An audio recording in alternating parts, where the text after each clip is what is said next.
is the Investor Connect podcast program. This is Hall T. Martin. I'm the host of the show, in which we interview angel investors, venture capital, private equity, family offices, and many other investor groups for startups and growth companies. I hope you enjoyed this episode. Thank you for joining us.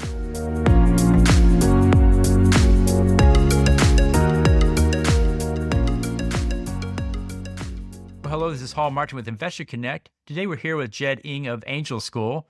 AngelSchool.vc is a fellowship program dedicated to helping emerging investors build, run, and scale their own angel syndicates. Jed, thank you for joining us. Thanks for having me all. I appreciate your time. Great. And so where are you calling from today? I'm in Singapore, so it's getting on the sharp end of the time zones here. So what was your background before joining Angel School? Yeah, going back a little bit more than prior to Angel School Hall, I used to be a tech operator working in B2B and software. The last venture I was building was an API marketplace. So think of it as an app store for API services. We got funding from Andreessen Horowitz at seed stage, and this platform became the world's largest API marketplace. And that was my segue into the world of venture investing. So I've invested my own balance sheet capital as an angel, and I went on to build my own syndicate network, which has grown quite large today. It's over 1,300 LPs. Great. So what excites you right now? Honestly, with the big reset in venture for the last 18 or 24 months, I think it's never been a better time to be an investor if you are long on venture. The big thing that excites me right now actually is growth and late-stage secondaries. I think it's a real opportunity for angels or for investors to get in the game that way. Prices are rational and it's a good place to be. Great. So what does your group invest in? We are typically B2B software and technology investors. We mainly get involved at seed to Series A, even though as we grow the network, we are starting to move up stages. We've done A+ rounds and the whole goal is keep growing the network, grow our check sizes, and eventually maybe we'll be playing in Series B and so on, right? It's the stage we play in is strategic for me. And do you have a particular investment thesis that goes around that? Any particular criteria of B2B SaaS that you look for? Yep. So besides the stage, we're looking for, because we're investing on a syndicate model, we have to be very careful about the optics for investors. It's just the nature of the beast. So we're looking for companies with minimum revenue of, let's say, 250K ARR. And given the venture climate right now, we are over-indexing on runway and profitability, right? So we prefer companies that we can't assume that the companies we back we can't let them run on money, at least not the way the markets are right now. And so do you look for an early exit or are you often swinging for the fences on these deals? Interesting question. Depends on the time of day. I think realistically, where we invest seed to Series A, the company is doing really well. You could potentially get pushed down by Series B or C by a larger institutional. But I think philosophically, we prefer to swing for the fences. Just look at companies that have pure play IPO ambition and ride that. Great. And so where do you see the group in 5 years? What will it look like then? Well, there's a really interesting strategy behind Angel School. There is a syndicate component with our large investor network. The other part of the business is actually our education programs. So we teach investors how to build their own syndicates. And as part of that training, I actually invite them to be part of my investment committee. The idea here is they need a sandbox, a way to practice the skills and to learn. At this point, we've impacted 200 or 300 investors from around the world, literally from 30 different countries. And so I actually operate 3 investment committees today. There's a Europe team, a US team, and an Asia one. This version of Angel School Hall is really about building infrastructure for scaling venture. And so the short answer to your question, what do we do in 5 years? We might be in a situation where there are Angel School chapters all around the world, right? And becomes part of an extended network. And so what are the returns so far in the funds? Well, it is a syndicate model, so it is deal by deal. We've got a couple of, so we can't calculate, on a fund basis, but we've got some companies that have reached unicorn status, potentially an IPO next year. We've got a couple of like early acquisitions, acqui-hire. Those were okay exits.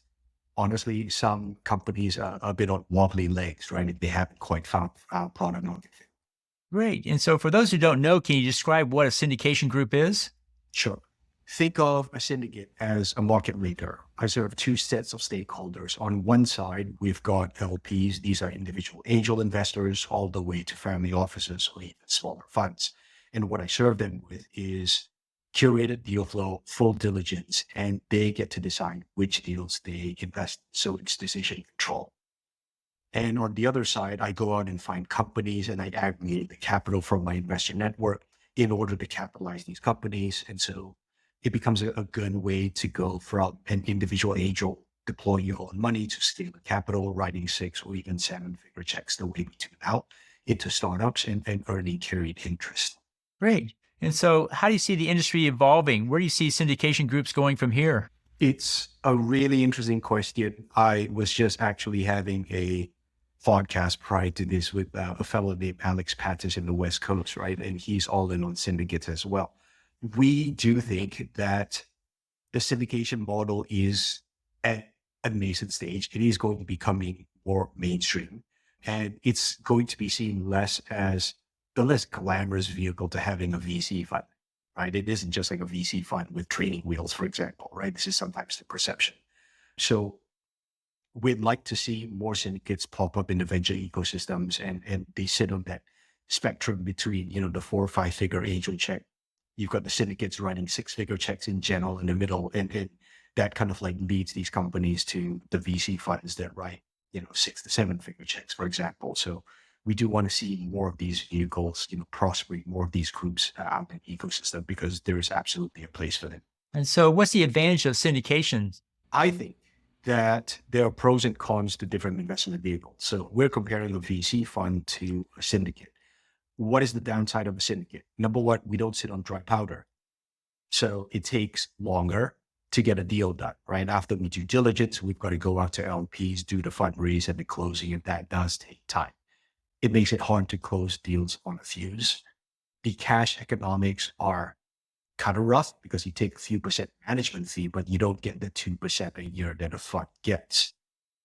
On the other hand, I think syndicates have a big advantage when it comes to thesis flexibility. You can't do it with a fund. You've got a strict mandate. We take carried interest in, let's say you take 20% carry, it's deal level carry instead of portfolio level. So if you do well as a manager, it could actually be a lot more lucrative than running a fund. And then the third advantage, I think it's time to market. If you are a first-time fund manager, it's going to take 2-3 years to raise your fund at the best of times. And well, it's not the best of times right now. I think with a syndicate, if you do the right things, you execute hard, you could do your first deal running 6-figure check in a matter of weeks or months. Great. And so what do you think about crowdfunding? Interesting question. I generally am skeptical of crowdfunding. There's a few reasons. One is the incentives of the industry business model are misaligned with investors. Right? Essentially, crowdfunding platforms act as a broker. They take a rake on whatever capital is raised. Usually it's 10%. So their incentive, I think, is to push deal velocity through that platform. And I think because of that volume, it leads to adverse selection problems as well. You don't get the best deals because these platforms are just trying to get volume through. So there are some challenges, even though it has a lot of promise for democratizing access. There are success cases. Revolute's been in the news for being a crowdfunding backed company from the genesis and then becoming very successful. So I don't want to completely dismiss it, but I don't know if we looked at the statistics, pure venture versus pure crowdfunding. What does that look like? I'm on the fence about it. Great. And so you see a lot of startups and a lot of investors out there. What's your advice for people investing in startups? What do you tell them to do before they write that first check? Take your time, be stagey, work on your diligence skill as a first principle. I tell this to angels all the time in the programs that I teach. Your capital is finite. So get the reps in, look at a lot of companies and fine tune your ability at your decision making, because that is the one skill that is going to carry you through as an investor for the long game. Great. And then on the other side of that table, what's your advice for people raising funding? What do you tell founders to do before they go out to raise funding? Well, fundraising readiness, I think, is something that founders generally need to be better at. And I don't want to say that in a harsh way. Everybody's going to start out when you're inexperienced. You don't know. You heard of this thing called data, but what actually the hell goes into it, right? Founders don't know, right? So, but you need to be ready for that process. The other thing that I tell founders actually is learn the language of investors. Right? Learn how to communicate with investors and serve up your startup the opportunity in a way that they are used to, right? That communications is the number one low-hanging thing that founders can do, right? The way they pitch and structure their company and communicate that out to potential backers. It can move the needle a lot in their fundraising efforts.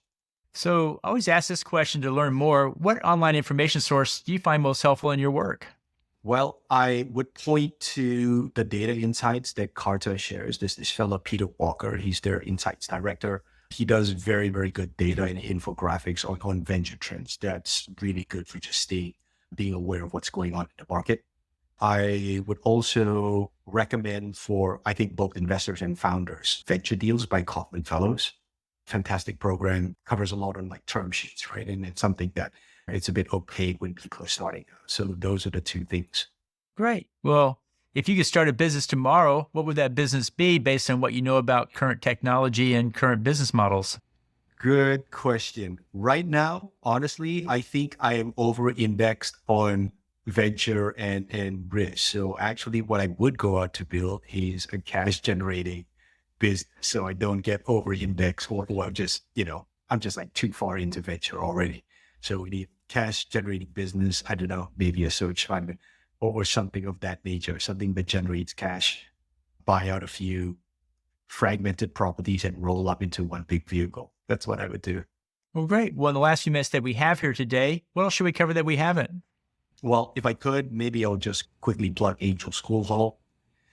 For anyone who's listening out there, if you're interested about learning of the world of venture from the perspective of an angel investor, or you're a seasoned angel and you want to build and run your own syndicate, I'd love to chat and share what we know.